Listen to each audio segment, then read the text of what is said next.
Speaking of beauty, pinahanga na tayo ng ating mga finalists sa beauty ng kanilang mga costumes. Kaya naman, ngayon pa lang, we'll be giving away our first special award, ang Super Serena Best in Costume. Ito na nga, yung pinag-uusapan natin kaninang grabe naman tong mga costume na to. Diba? Parang walang Tingnan mo hangganan. Oo. Wagas. ito yung sinasabi mo kaninang wagas na iba palang ibig mong sabihin, pure ang wagas. Pure pala ang Pure. wagas. Very pure din naman ang look ng ilan sa ating mga finalists. At ito na nga, our Best in Costume. Super Serena Best in Costume is...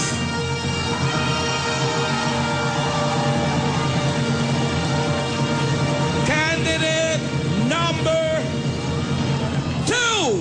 Maggie Mercedes, ang General Mercado ng Lapangon, Cebu City.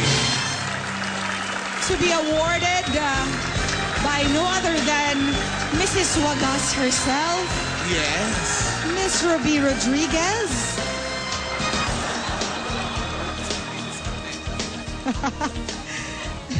Halakas mo ka, Mrs. Araneta. Thank you, Mrs. Stella Araneta. Marquez.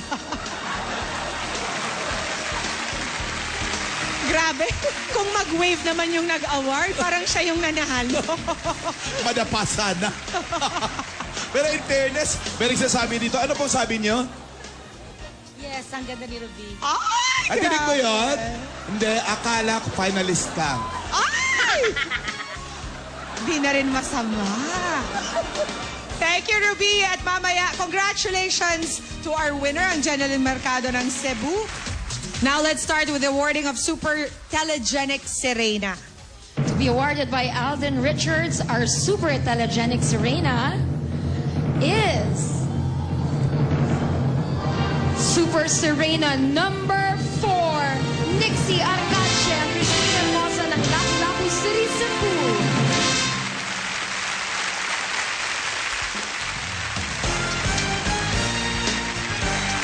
Congratulations, Nixie from Cebu. Ay! Nagtilian ng lahat. Yun yata ang pinakamatamis na prize niya. Sobra na sa imo kadaogday. Na-jelly ka naman agad. Next is Best in Talent to be awarded by J-Logs. Best in Talent is Super Serena number 1. Megan Reyes ang Shari Pineda ng Olongapo City.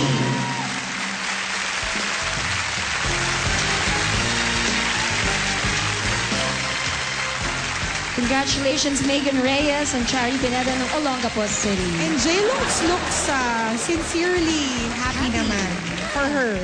Kasi nga pareho sila ng gown. Congratulations sa ating mga special awardees. Now let's find out who will be crowned as Super Serena, Queen of the Sky. To be awarded by Kevin Balot and Precious Lala Kigaman. Yeah. And now, our Super Serena Queen of the Sky is... With an average score of 96%. Our Super Serena Queen of the Sky is candidate number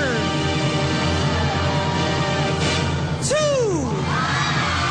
Maggie Eve Mercedes, ang General Mercado ng Labangon, Cebu City.